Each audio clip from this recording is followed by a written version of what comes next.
ನಮಸ್ಕಾರ ಎಲ್ಲರಿಗೂ. ನಾನು ನಿಮ್ಮ ಭವ್ಯ ಚೇತನ್. ಇವತ್ತು ನಾನು ಪ್ರೆಸೆಂಟ್ ಮಾಡ್ತಾ ಇರೋದು ಸೆಮಿ ಮೈಸೂರು ಸಿಲ್ಕ್ ಅಲ್ಲಿ ಸ್ಯಾರಿ ನೋಡ್ತಾ ಇರ್ಬೋದು. ಫುಲ್ ಸ್ಯಾರಿ ಬಂದ್ಬಿಟ್ಟು ಈ ತರ ಫ್ಲವರ್ ಪ್ರಿಂಟೆಡ್ ಇರುತ್ತೆ. ಬಾರ್ಡರ್ ಬಂದ್ಬಿಟ್ಟು ನಿಮಗೆ ಕಾಂಟ್ರಾಸ್ಟ್ ಬರುತ್ತೆ. ಬ್ಲೌಸ್ ಸಹ ಕಾಂಟ್ರಾಸ್ಟ್, ಸೆರಗು ಇದು ಸೆರಗು ಬರುತ್ತೆ, ಇದು ಸಹ ಕಾಂಟ್ರಾಸ್ಟ್ ಅಲ್ಲಿ ಇರುತ್ತೆ. ಇದರಲ್ಲಿ ಯಾವ ಕಲರ್ಸ್ ಇದೆ ಅಂತ ಅಂದ್ಬಿಟ್ಟು ನಾನು ನಿಮಗೆ ತೋರಿಸ್ಕೊಡ್ತೀನಿ. ಇದು ಒಂದು ಬೇಬಿ ಪಿಂಕ್ಗೆ ಗ್ರೀನ್ ಇದೆ. ಇದು ಪ್ರೈಸ್ ಬಂದ್ಬಿಟ್ಟು 1700 ಆಗುತ್ತೆ.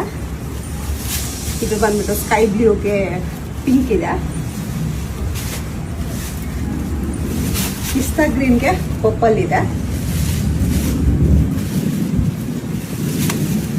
ವೈಟ್ಗೆ ಬ್ಲ್ಯಾಕ್ ಇದೆ.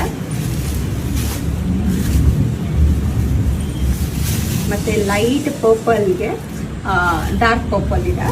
ನಿಮಗೆ ಇದರಲ್ಲಿ ಯಾವ ಕಲರ್ ಇಷ್ಟ ಆಗುತ್ತೆ ಅಂತ ಹೇಳ್ಬಿಟ್ಟು ನನಗೆ ಒಂದು ಸ್ಕ್ರೀನ್ ಶಾಟ್ ಹಾಕಿದ್ರೆ ನಾವು ಕೊರಿಯರ್ ಮಾಡ್ತೀವಿ. ಮನೆಗೆ ಬಂದು ನೋಡೋರು ಮನೆಗೂ ಸಹ ಬಂದು ನೋಡ್ಬೋದು. Thank you so much.